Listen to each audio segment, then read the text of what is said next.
All right, folks, welcome back to Salt City Counseling. Once again, my name is Scott Carter. I'm a licensed therapist here in Utah. I love Utah, but I had a conversation with one of my good friends, super good friends, yesterday, and more so now than ever, thinking that it's an inevitability before I pull up my stakes, man.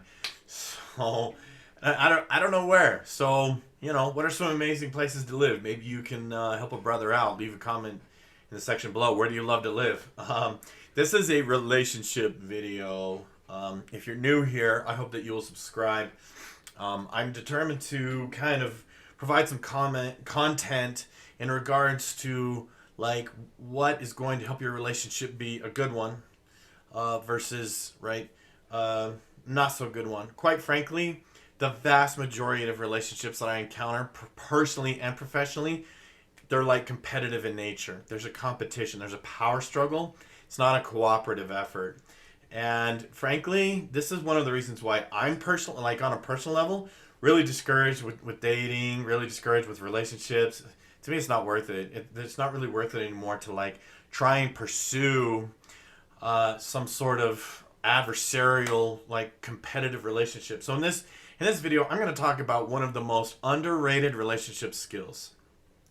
One of the skills that when both people do this, then you move away from a competitive nature style of relationship into more of a cooperative style relationship. This is one of the most, if you ask me, effective and important relationship skills. And I generally find too, like when it comes to trying to guide people into good relationship skills, often their response is sort of the nature of like, well, they don't do that. Why should I do that? Well, there you go. You're in that competition. And as long as you remain in that competition, you will continue to the competitive relationship is full of resentment. And there's all these elements of control and trying to like sort of one up each other. There's a lot of passive aggressiveness. There's a lot of resentment. There's sort of a lot of control.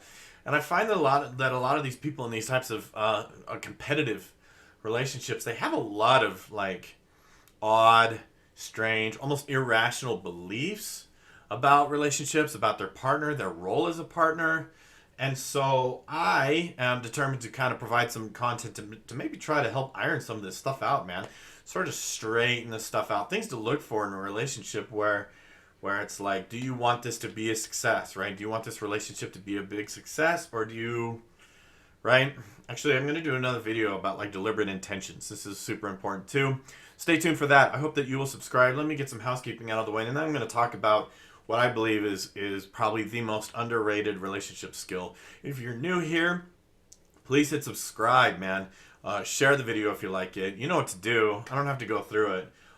We YouTubers, we content creators, we thrive as long as people like our content and hit the thumbs up and share that stuff. And so, as of the time of me recording this video, this is gonna be my last week at my actual job before I go back to private practice. I'm actually really excited at the future of being able to create more content, do more videos and more content on the type of stuff that I love, kind of like veer off in another little bit of a direction that my heart has been calling me to for a while now. And just providing wellness, providing different types of approaches and techniques to people for them to find wellness. And so I hope that you'll follow me, man. Hit the subscribe button. If you really like my content, please hit the tip jar, Cash App, Venmo, PayPal.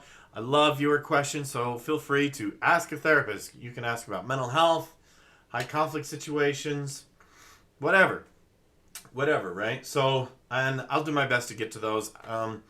I could do better, but I intend to now that, after this week, I'm going to be more so on my own and have more time to concentrate my efforts into solely what I want to concentrate on. So let's get into this, okay?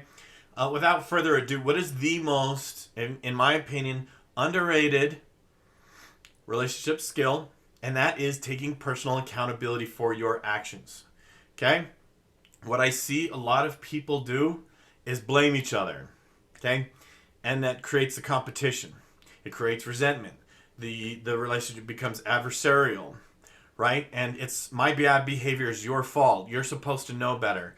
you're supposed to do this for me, you're supposed to do that for me, okay?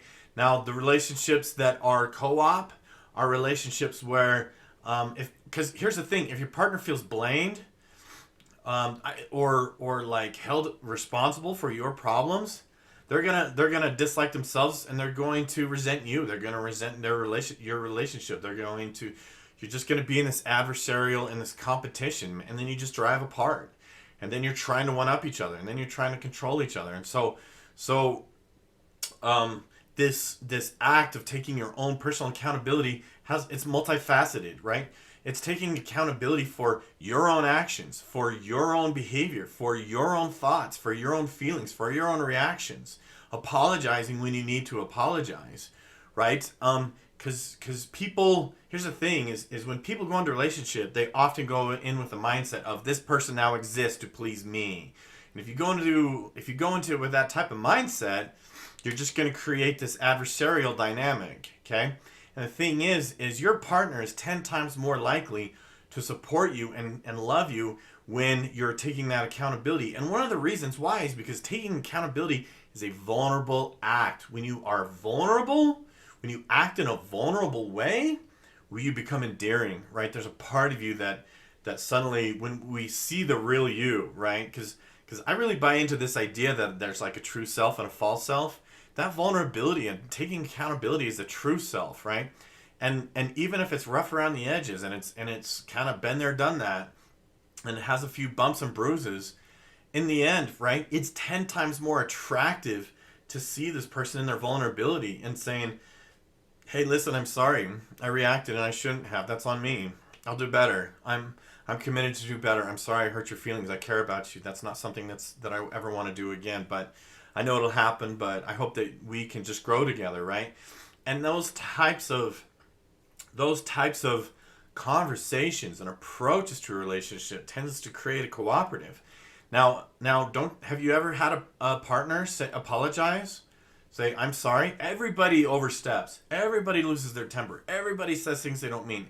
Everybody reacts. Everybody has bad days. And instead of being like, oh, whoa, well, zero tolerance policies, I guess that's you're a jerk now, right? Because I see people treating each other this way, especially in their partnerships, especially in their marriages, especially in their relationships. And I'm sorry, folks, like that is doomed for failure.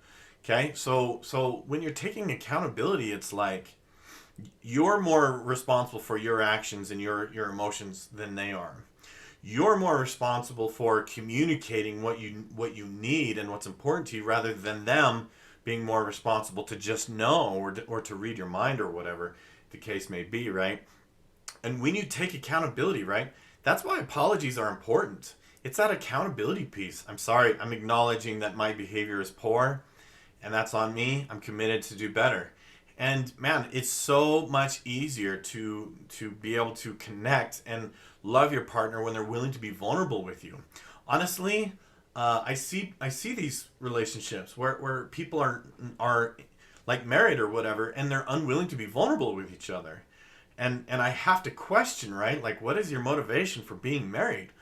And I get that people don't think this stuff through anymore. Frankly, this is going to be a little bit of I'm going to zig a little bit when I probably should zag. I notice more and more these days that people are kind of on autopilot when it comes to their daily thoughts, their daily emotions, their daily decisions. They're undisciplined. Honestly, I think it partially has to do with the fact that these things are doing all of our thinking for us. Seriously.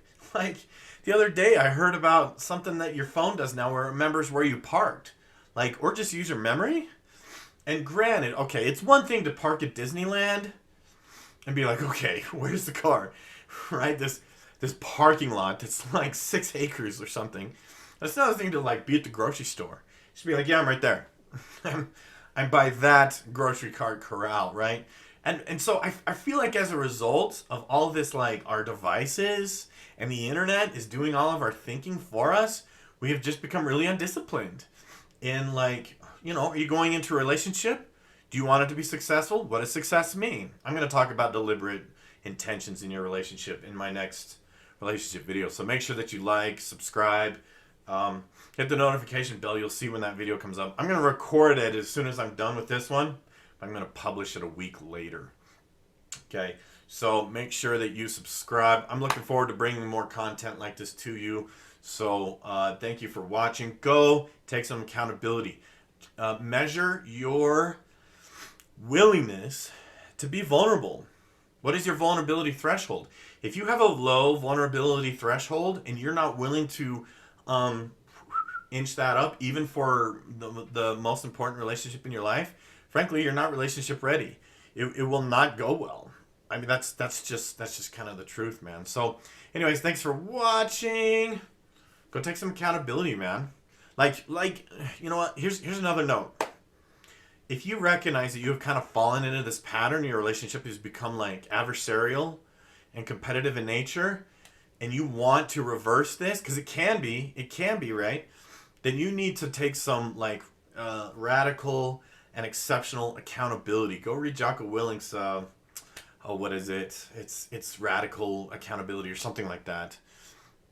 Jocko Willink, go look him up. Former Navy SEAL, if you haven't heard of him. He wrote a whole book on personal accountability. But you can sit down with your partner today and be like, hey, listen, I realized that I've fallen into this negative pattern, and I realized that it might be causing our relationship to go sideways when I want it to not. And so from now on, I'm going to do my best to be a little bit more vulnerable and willing to take accountability. And so I'm sorry, right? Please forgive me. And these words are healing for your relationship. Very, very healing. If you're in a relationship where your partner is like, oh, you're showing vulnerability, I get to take advantage. This is an opportunity to one-up you and beat you over the head with this. You're in the wrong relationship. You might need to go watch my series on healing narcissistic trauma, okay? All right, I'm done. Thanks for watching. Deuces.